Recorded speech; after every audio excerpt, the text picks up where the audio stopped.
Hey guys, welcome back to Overtakes. This is Misfit. And I'm Kel. And we're here to talk about Stage 3 Week 1 recap. One thing that we got to address right off the bat is the whole Dreamcast situation. So we wanted to not really talk about this, but at this point we absolutely have to. This is serious stuff, guys. This isn't people doing, like you're sending some girl that you're seeing, a picture on Snapchat or something like that. This is serious business. And you can't even call it creepy. Allegedly what happened. A lot of it's backed up by the girl. There's been a lot of stuff online. We'll put a couple of links to the videos if you really want to dive into what was actually said.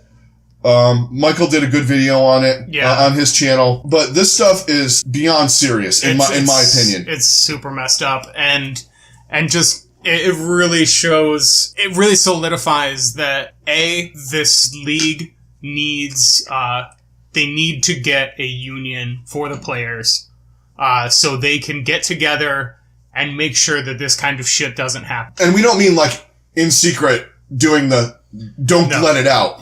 No.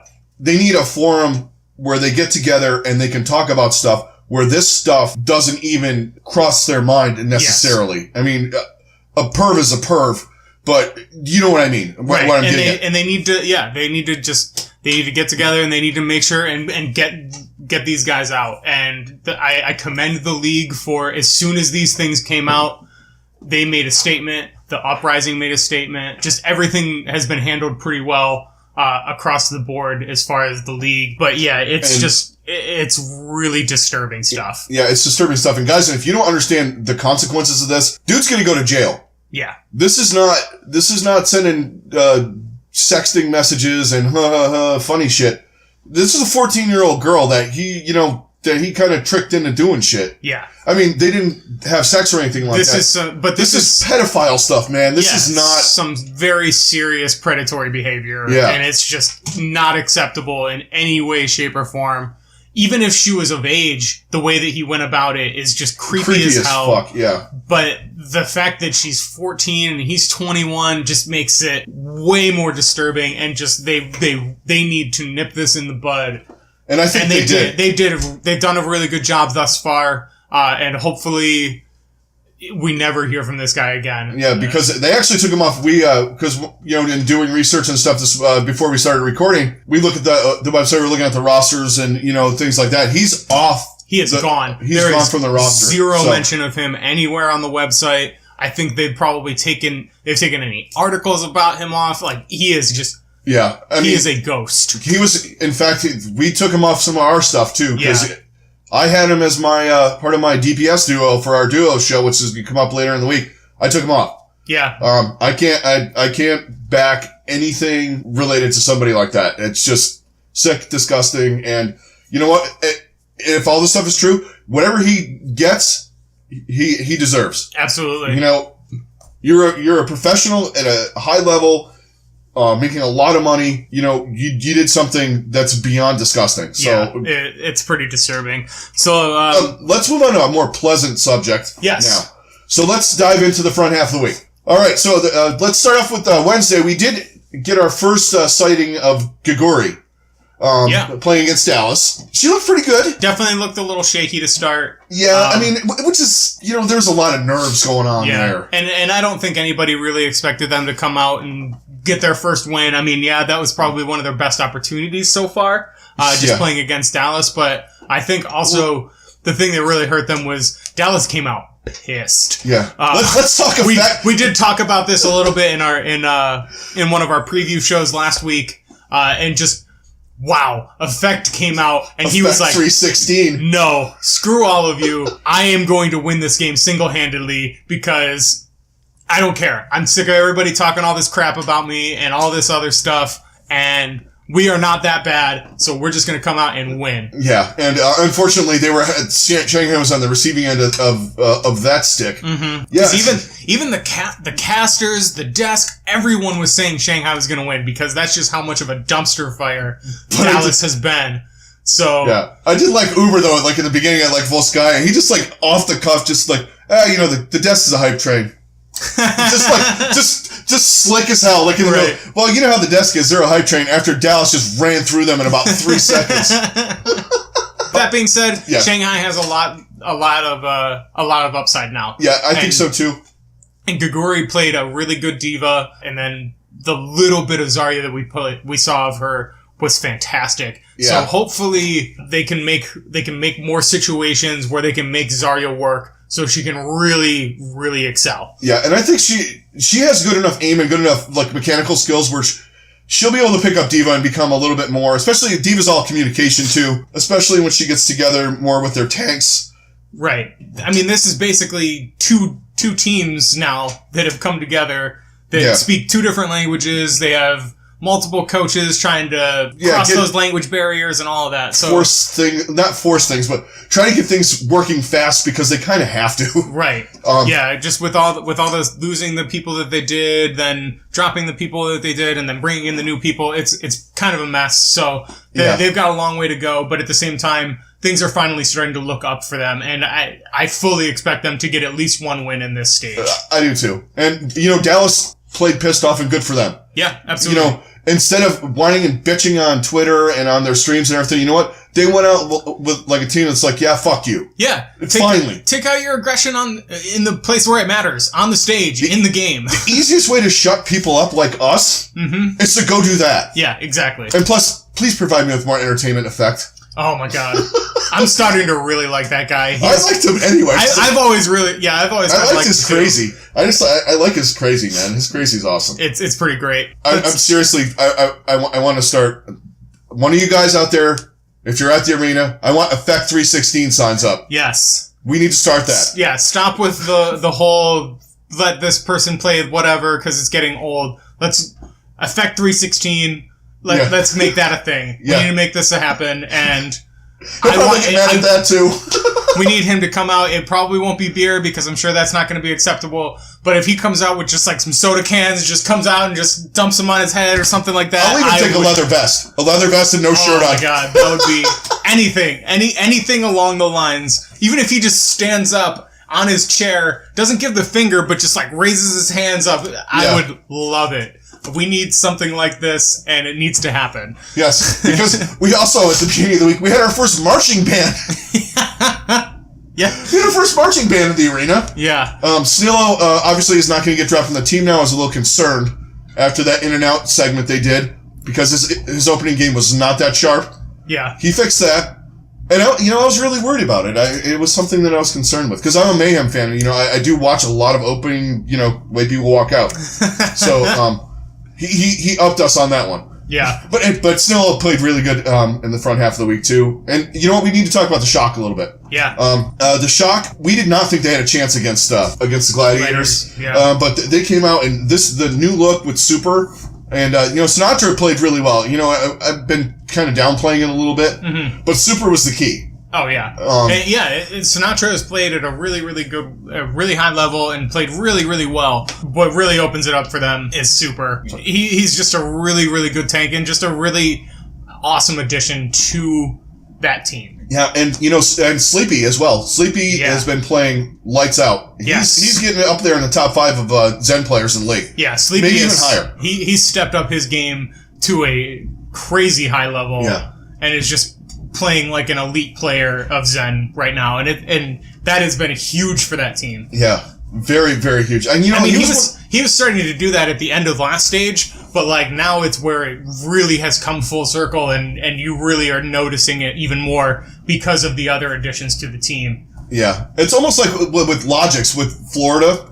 Yeah, he kind of was like, I think he had a little bit of the stage thing going on, and then once it got a little bit more into stage 2, all of a sudden he just popped off. Yeah. And he's like been at that level since, which is great for them. He just found his comfort level, and he just found how he can find that perfect spot in his mind where he just plays the way he needs to play. Yeah. And it's been incredible to watch. It has. And I like them. I'm liking them more and more. Yeah, same. They're not as fun as Philadelphia. Right. I don't know, there's something about Philadelphia that's like, they're like, I don't know. They're the guys you go out and get drunk with. Oh yeah. Oh, it's like they're like they go in to do their business and let's go get fucked up now. Come on. Right. They kind of have that vibe about them. I kind of dig it. I think that all stems from Fraggy. Because you can't look at that dude and tell me that dude is not party. Fraggy, you ever in Cleveland? Look us up. Yeah, for sure.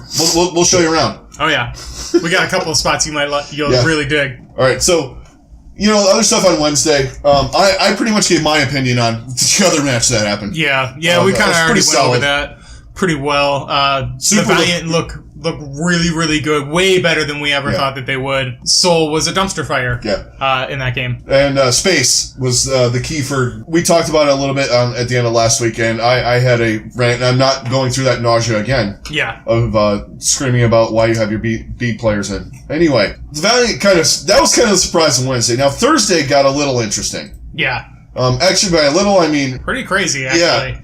After the first match, whatever. We all kind of saw that coming, but that was Seiya Player's debut. Yeah. And we saw some of his best stuff. Or some really good stuff from him. And then just Florida in general.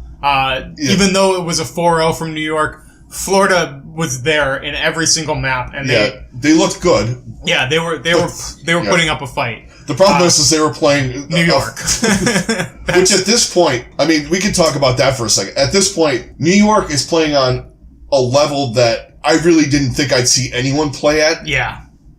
They're just across the board. You can't find a flaw. Yeah. Just sheer dominance. Once in a while, Libero dies when he shouldn't. That's about it. Or Sabiobi misses a pulse bomb. I can't, I was going through footage and stuff. There's no holes. And, Florida lost 4-0, but, we said, they'd probably take a map. But, I didn't think New York was, going to be at that level. Yeah. They're just... And they proved how high of a level they are playing at right now later in the week. And we'll get into that later. Yeah. But, New York is just playing at such an unbelievable level right now. I don't know if there's any team that can beat them right now. Yeah, they'll lose a match or two in the stage. They'll probably lose a match at one point this stage. But right now, they have the best record, and they are playing like they are the best team in the league. And until anyone else proves otherwise, that's who's going to be the pick. Yeah, and the thing is they don't let off the throttle. No. That's the thing with them. Like other teams, I know everybody says, the maps matter and all that, but other teams, you see the 3-1s, and the one map, they kind of put in a sub or two in the last map. Not them, man. No. Well, they'll put in Janus, but is Janus would start on most other teams. Let's be honest. Absolutely. As a Diva player, Dallas, you don't think he would start on Dallas. He would start on Dallas. He would start on Seoul. Yeah. Well, I mean, technically he would be a starter on Seoul, and then they would put somebody else in. Anyway. I'm done. I had to get one jab in. I had to get one. So, let's talk about the other matches. Philly and Boston. This was a huge match. That was a good match, man. It was a really good match. These two, I don't know what it is, but the way they play each other, it's always close. Yeah. And you don't want it to be in your head, you're going, Philly should just kick their ass. Right. But, But for whatever reason, when they play each other, they just duke it out. It's similar to when the two LA teams play each other. Yeah. And just for whatever reason, they match up really, really well against each other. Like there's no team has one distinct advantage over the other. No, they don't. They just duke it out, and it's really fun to watch. That being said, I don't think it's going to be very much of a challenge anymore because in this match, I mean, you had Dreamcasper and Shadowburn going at it with the Faras, and that was just fun to watch. Yeah. On the other side, though, I mean, just the match in general, when you have guys playing like Stryker and Snillo and Carpe and at that point Dreamcasper, just the DPS play was just insane. Watching it was just great. For some reason, Philadelphia, they just couldn't close this one out. And, a lot of it was Dreamcasper on a couple of maps there on Oasis playing just outdueling Shadowburn. Shadowburn's good, and maybe that's why we saw a lot more EQO. The one-on-ones he might not be as good at. Right. And, when you're getting these big matches and you got to play guys at Dreamcaster's level or Fleta or, guys like that, you got to be able to take them out because they're going to come at you. Yeah, and if you can't, then you're just sunk. Yeah, and I mean, he did okay. It's not like he was playing bad. I mean, right. I mean, yeah, it's like these guys playing bad is like a very relative term. Yeah, because if they played any of us, they would just absolutely they could 1v6 any of us, and it would be unreal. Well, first of all, none of us would be able to stay up in the air as long as them. Right. That's another thing. So. Yeah, that match was surprising. The result was surprising to me. It just I don't want to call it a rivalry, but the matchup is good. Yes, it was. It's not going to be in the future, folks. Yeah, that's guaranteed. Yeah. As of right now, unfortunately, Boston is pretty much sunk right now. Yeah, unless Mistakes can pick it up, which he's pretty good. He doesn't have Dreamcast for his hero pool. Different hero pool type of player. He's more of a hit scan. They'll figure something out. Yeah, they're gonna have to. I mean, they got no choice. Yeah, they have no choice. We could see one of their supports maybe make a switch to DPS, something like that. Yeah, but we'll see. That's all maybe really up in the air right now. Kelios. Kelios probably switch from the Diva off tank because he plays Roadhog too, so it's not like his aim is shit. Right. It's just learning a new hero right now, like out of nowhere. Right. And they're a pretty calculated way they coach team. Yes. So I think this is going to fuck them up. Oh yeah, it's going to be a huge shakeup, and I mean, what are you going to do? I mean, there's nothing you can't say. Yeah, you cannot. No one could have predicted that. No, you can't predict it, and there's no way you can not have to deal with it. Right. Exactly. Immediately. Yeah. So let's move on to the last match of Thursday. Was another surprising match, but at the same time, is it a surprise anymore? No, it's not. When Houston beats London, it shouldn't be. If we just go backwards in time, the Spitfire have lost to the Outlaws every stage. Yeah, at least once. At least once, every stage. Really, the only time that they beat them was when it was in the playoffs. Yeah, that was the only time they beat them was in the playoffs. And they lost to Boston, they lost to the Gladiators, and then they lost to New York twice. Yeah. That's all the losses that London has. And I don't know what the fuck and it's not like, because they counter that. They run the counter dive, but London can go right up in their face and do the same thing if they need to. Yeah. And that's the thing that got me about it. I was kind of like, Yeah, we figured that London had figured out how to finally go after them, but apparently not. Yeah, I figured it was kind of I think London kind of stole some of their style. Yeah. You know, with Prophet playing Junkrat a lot and running a lot of those tank heavy slowdown comps. Instead of running straight dive and all that stuff. Yeah. Or running pick comps.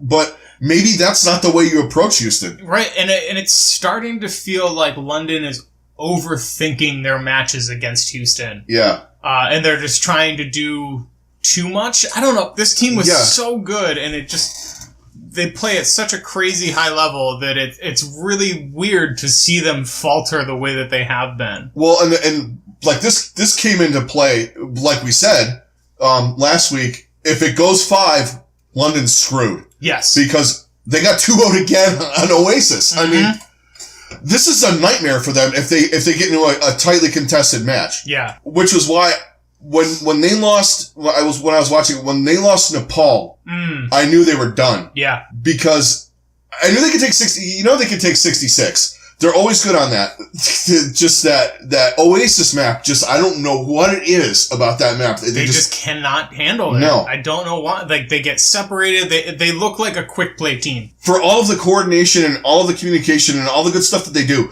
they get on Oasis and it's a shit show. It just all falls apart. Like, all their communication is gone. They just are like, I'm just going to go for this kill, or I'm just going to just staggering in. It's really weird.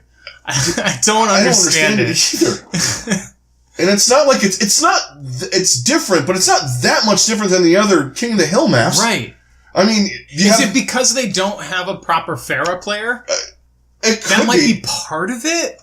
But Houston didn't win with a proper Pharah player. No, but they have Linkser? Yeah, I think, Linkser or Jake. Well, one or the other plays Pharah. And they're pretty good at her, but they're not like a Fleta or a... Because it doesn't matter who they're playing. That's the other thing. Is like they just fall apart on this map no matter who they're playing against. Florida was like literally 2 ticks, like 2 percentage points away from 2-0ing them. Right. And they got 2-0'd. It's just nuts. And that was when Florida was playing absolutely terrible. Yeah. I mean, that was in the first stage. That was like the second week in the first stage, and they were just garbage at that point. Yeah, it's really weird. I just don't understand it. That being said, you can also throw it out there. They didn't do well in Nepal either. Yeah, no. You know? The King of the Hill is definitely their weakest, no matter what map it is, but Oasis is their worst of the King of the Hills. Yeah. For sure. Houston is good at them because they can, in those places with the tight quarters and all that, you can have the Jake Rat, and then you got Muma and Cool Matt running Orisa. Even when they, or Roadhog, or not Roadhog, Reinhardt. Like, whenever Muma gets to play Reinhardt, you're fucked. Yeah. That guy might be, he and Fraggy are probably the two best Reinhardts in the whole league right now. Oh, Gamsu's got a pretty good one. Yeah, Gamsu's really good too. But he's not on their level. Those two guys are great. We don't get to see enough. For some reason, Gesture, they never get the maps where he gets to play. It seems like where he gets to play a lot of Reinhardt, where you can actually see what his Reinhardt is. Yeah. Which I want to see more Reinhardt. In general. Yeah, in general. These maps really are kind of weird with Reinhardt. Yeah. Like, even like Blizzard World, you can't really do anything as far as like a hybrid map. Usually a hybrid, you can bust out Reinhardt somewhere. Maybe on the third point a little bit, but yeah, I really don't think we end up seeing much Reinhardt until the next stage when they bring Brigitte in. Yeah. Because I do feel like we're going to see a decent amount of Brigitte in the next stage because the changes to Reaper are going to be huge for these guys, especially, and then the way that she counters D.Va. Yeah, that's a big deal. These guys are going to take advantage of that. If they don't, then I feel like they're doing something wrong or something is up, because just the little bit that I've been playing as Brigitte and or playing as D.Va against Brigitte, she is a hard counter to D.Va. Because you get stunned as D.Va, you are screwed. And especially the way these guys, the way these guys play, like Zenyatta and stuff like that. And even if you run her as an off tank, you don't necessarily have to run her as a support. You can still run, your Mercy Zen or your Lucio Zen and have her along with, because she does enough damage on certain maps. Yeah. And she has that extra healing shit when she's doing her work. But the stuns like to D.Va, and that's going to be big against Reaper too. Yeah. With the new Reaper changes that are coming in. But yeah, they got to pick her up. And her, I want to know who Houston would have her playing. Raucus probably be the one playing her. Yeah, that's what he's got the best hero pool kind of thing. Yeah. Because he busted out a 76 on not in this match, but later on in the week he busted out 76 again on Numbani. Yeah, well, because you also don't want to put him on as her, because you don't want to put Bonnie or Boink. They're better Mercy's. Yeah, Lucios. you want them to be on Mercy or Lucio or possibly Moira. Yeah. Who pairs really, really well with Brigitte. Yeah. The only disadvantage, I feel like with Brigitte, these guys especially are going to play a lot more Mercy with her because just because of the mobility and the healing output. But like having that ability to go to high ground and all that stuff, that's huge for these guys. Yeah. And there's not that much ability to do that as Brigitte, unlike Mercy, where you can just fly up to anybody. Yeah. So yeah, we definitely, I feel like we see even like a Zen. Yeah. A Zen where you can throw orbs and stuff. But I just don't think there's enough healing between the two. Because I think you're going to have to sacrifice Zen to put her in. But we're going off on a tangent. Yeah, we went off on a tangent. It happens, guys. This is what we do. Yeah. We go off on tangents. Because we don't script. So, alright. That match was, that was a good match. But, you could see the signs with London. There are worse nightmares actually happening in this stage. And it's the fact that Oasis is the overtime map. Because when they play Seoul and teams like that where they have battles, maybe Philadelphia down the line, and some of these other San Francisco, some of these teams that are coming up and that are good, it's gonna be a big fucking deal. Apparently, it doesn't matter against New York because New York's just gonna win all the maps. Yeah, we'll get into that in a few. Well, we'll get into that. We'll get into some of the standings at the end of the week, and you'll see exactly what we're talking about. Because they're pretty much they can take a week off and be okay, maybe 2. Yeah, like literally take a week off. All right, so like. All right, guys, that's going to wrap it up for the Wednesday and Thursday edition. Don't forget to hit a like, hit a subscribe. Don't forget to join in the contest of the High Noon pick them. Remember, we get up to 200 subscriptions, we will provide you with a prize, and it'll probably be a good one. So don't forget to do that. Hit us up on Discord, all that good stuff, and we will see you later. Alright guys, we'll see you then. Later.